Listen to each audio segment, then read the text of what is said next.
ফেসবুকে কাজ করার মতো আর এখনো আসলে মন মানসিকতা এত পরিমাণে নষ্ট হয়ে যাচ্ছে। আসলে ফেসবুকে কোনো ভুল মার্কার কারণে হঠাৎ করে ফেসবুক মামা আমার একটা পোস্ট কিন্তু ডিলিট করে দেয়। মানে যে পোস্টটা হচ্ছে কমিউনিটি গাইডলাইনের কোনো বাহিরে না, খুব সুন্দর একটা পোস্ট, যেটার মধ্যে এমন কিছু আমি আসলে উল্লেখ বা কোনো কিছু করিনি। এখানে দেখেন আমার পেজটা ফেস ইস অ্যাট এ রিক্স, পেজটা অলরেডি রিক্সে চলে গেছে।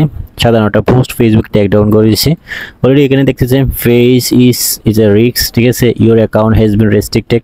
এখানে দেখেন your share post when you again your rules and the fault and deception, ঠিক আছে, একটা এসে নোটিফিকেশন চলে আসছে। সো যে পোস্টটা আসলে আমি করছিলাম, এখানে দেখেন ফেসবুকে লেখে থেকে কাজ করেন, একটা পর্যায়ে আপনি টাকা ইনকাম করতে পারেন, এই ধরনের একটা আমি পোস্ট করছিলাম।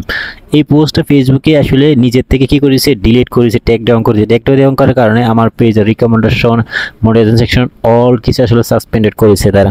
এরপর হচ্ছে আমার যে প্রোফাইলটা আছে মেইন আইডি রিকমেন্ডেশন এবং যে মনিটাইজেশন সেকশন সাসপেন্ডেড করেছে। আসলে এইভাবে যদি ফেসবুকে আমাদেরকে আসলে এইভাবে এরকম করে আসলে কাজ করার আসলে মন মানসিকতা অনেকটা নষ্ট হয়ে যায়, মনটা অনেক খারাপ হয়ে গেছে।